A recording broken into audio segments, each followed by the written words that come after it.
Diego.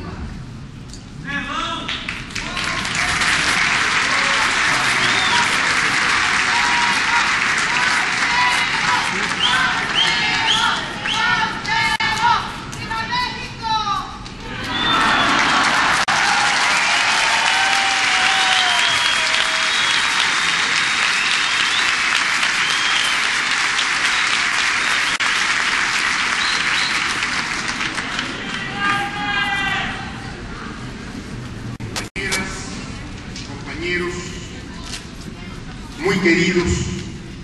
amigos todos, es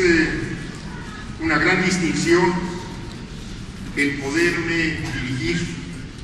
a todos ustedes en este foro social mundial convocado por el gobierno de Porto Alegre y el gobierno de Río Grande do Sul. Y es una particular distinción el estar aquí con ustedes, habiendo sido presentado por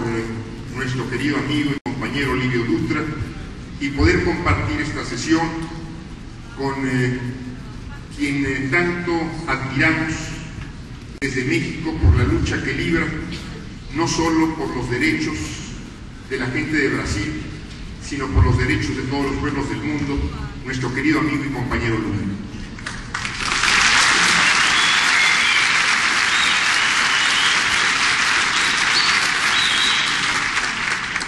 Este foro resulta ya un hecho, una reunión de gran importancia en la escala mundial. No porque se esté realizando en paralelo a un foro que tiene muchos años y se realiza en Suiza, que es el de Davos. Este foro tiene ya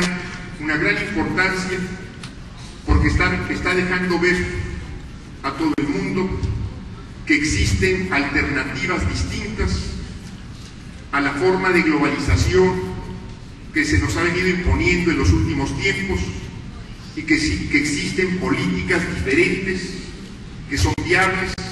que son posibles de instrumentar en nuestras naciones, muy diferentes a las del neoliberalismo. La globalización que hoy conocemos surge de los consensos de Washington y de las políticas neoliberales que se instrumentan en prácticamente todos los países, pero este foro, y repito, esta es una de sus grandes aportaciones, nos deja ya ver que no son ni las políticas obligadas, ni los únicos caminos, las únicas alternativas que se abren para los pueblos. Si solo esta aportación viene el Foro Social Mundial de Porto Alegre, esta sería ya una aportación de gran importancia para los pueblos del mundo el día de hoy. Y los pueblos tenemos otras opciones. Nos rebelamos contra la injusticia, contra las exclusiones, contra las carencias, porque sabemos que podemos desarrollar una convivencia distinta y podemos tener un desarrollo en el cual podamos las grandes mayorías compartir los beneficios. Debe quedarnos muy claro que desde su punto de vista, desde sus intenciones, sus propósitos, el neoliberalismo no ha fracasado. El neoliberalismo se propuso concentrar la riqueza en unas cuantas manos, la riqueza de todos los pueblos del mundo en unas cuantas manos, y se propuso también llevar a cabo un proceso de mundialización, un proceso de globalización que subordinara a los pueblos, a sus economías, a sus capacidades productivas y creativas, a los intereses de los grandes consorcios financieros. Hasta ahora, pues, en ese sentido, no ha fracasado el neoliberalismo, pero sí en donde podemos ya afirmar que ha quedado a descubierto su engaño, es en su incapacidad o en que nunca se propuso, para decirlo en mejores términos, nunca se propuso elevar condiciones de vida, nunca se propuso garantizar el ejercicio pleno de los derechos de la gente, nunca se propuso que hubiese altos niveles de vida para las grandes masas populares. Pero nosotros sabemos que es posible tener estas condiciones y por eso en este foro estamos analizando otras alternativas distintas a la que se nos ha venido imponiendo, porque sabemos que son viables si sabemos hacer las cosas bien, empezando en cada uno de nuestros países. En México, para dar un ejemplo, y estoy seguro que podríamos aquí multiplicar los ejemplos de cada uno de nuestros países, de los muchos, de las decenas de naciones que aquí están representadas, en México los efectos de las políticas neoliberales que se han venido instrumentando desde hace por lo menos 18 años y que el nuevo gobierno, el gobierno que acaba de tomar posesión en diciembre del año pasado, va a profundizar, porque esto es el anuncio que ya nos ha hecho. Estas políticas en México han generado que el 67% de los mexicanos, alrededor de 70 millones de personas, se encuentren en condiciones de pobreza de acuerdo a las definiciones de Naciones Unidas, que más de 25 millones se encuentren en condiciones de pobreza extrema, que tengamos una desocupación y subocupación que alcanza por lo menos al 50% de la fuerza de trabajo. 100 millones de habitantes más o menos en todo el país. La caída de los salarios, si lo vemos de 1982 para acá, ha perdido un 85% de sus poderes adquisitivos en términos reales. Hace poco, hace unos cuantos días, el nuevo secretario de Trabajo hablaba de la necesidad de que en México hubiese un salario digno, pero esto significaba elevar los salarios actuales en un 700%. México tiene hoy una deuda reconocida por el gobierno que alcanza el 49.7% de su Producto Interno Bruto. 2 veces, más de 2 veces, el presupuesto federal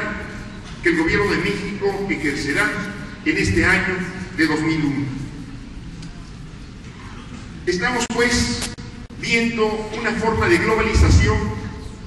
con la cual yo puedo decir que la mayoría de los habitantes de este globo,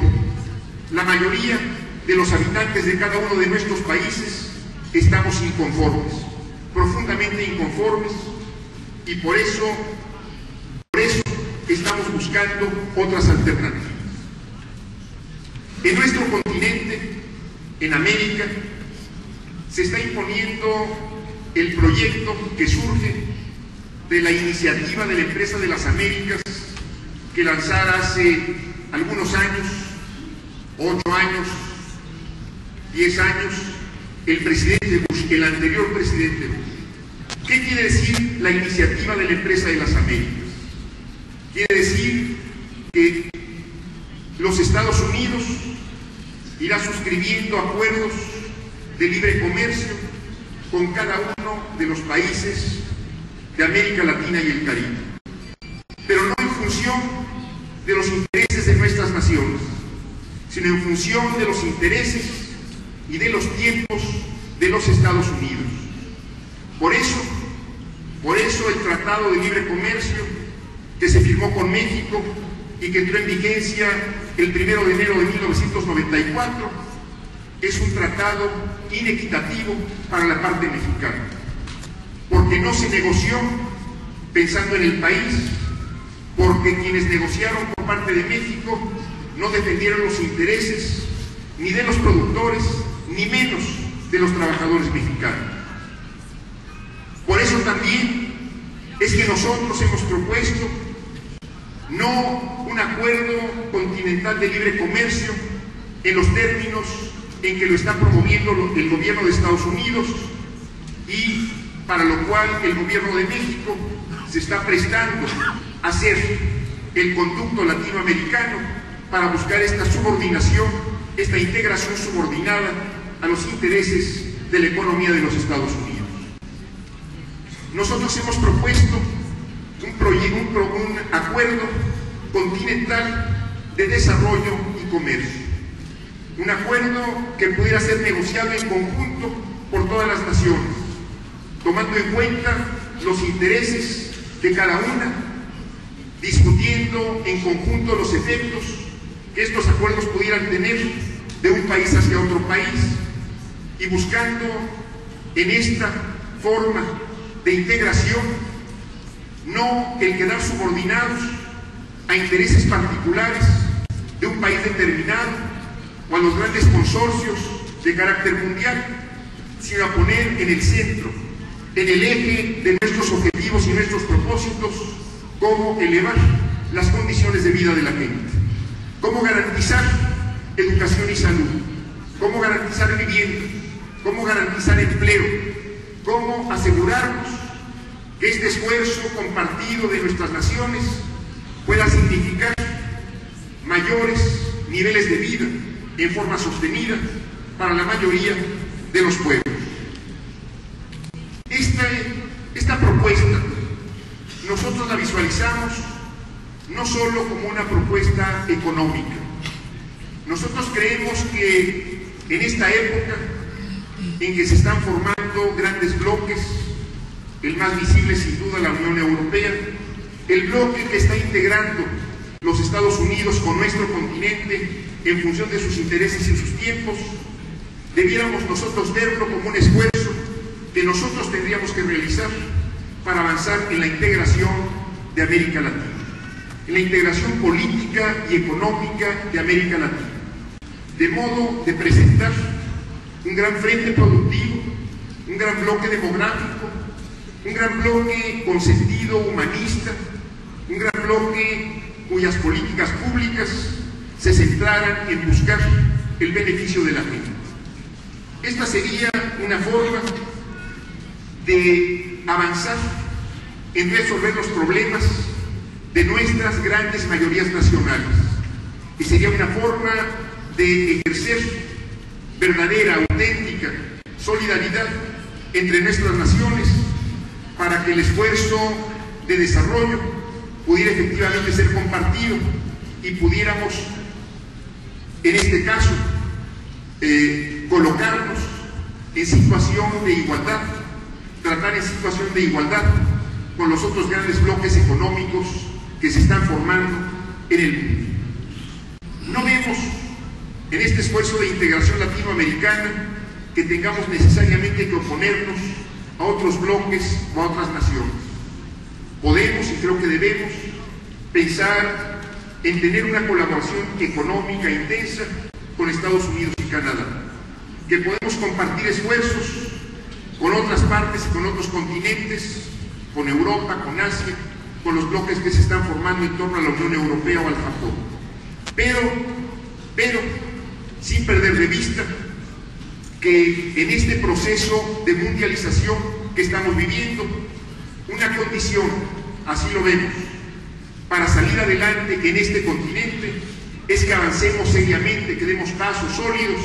hacia nuestra integración política y económica. Con esto quiero decir que podemos pensar y debemos pensar en una globalización diferente a la que se está actualmente dando. No se trata de aislarnos de estos procesos mundiales que tienen sustento en la velocidad de la comunicación, que tienen sustento en los grandes adelantos tecnológicos, sino se trata de lograr que esta mundialización sea un proceso equitativo, un proceso justo, un proceso que derive beneficios para nuestros pueblos y para el conjunto de la humanidad.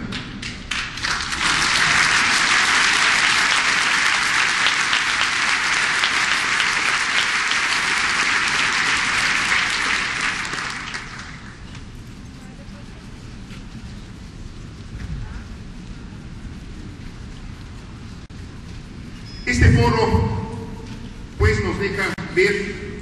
que existen muchas otras alternativas, Ustedes las han estado discutiendo en los distintos grupos de trabajo, en los diferentes talleres, las hemos conocido en los distintos testimonios que se han venido haciendo en estos días que tiene ya de trabajo el foro. Esto nos deja ver que hay rebeldía, nos deja ver que podemos y sabemos pensar, nos deja ver que vamos a trabajar con unidad y solidaridad por alcanzar los objetivos que nos estamos proponiendo en este foro y que son objetivos, tampoco lo perdamos de vista, que tienen muchos grupos sociales, muchas organizaciones no gubernamentales y un buen número de partidos políticos en nuestra América Latina. Estamos pues coincidiendo aquí y esto a mí me parece ya muy importante. Yo quiero terminar haciendo una reflexión en torno a la permanencia de este foro. Este foro se ha planteado hoy paralelo al de Davos. Se ha planteado, esto es lo que yo he escuchado, que podamos tenerlo año con año, con el que los grandes intereses financieros realizan en Suiza. Pero esto tiene una condición para nuestros amigos brasileños. Tiene como condición que Porto Alegre y Río Grande do Sul sigan teniendo gobiernos democráticos, progresistas,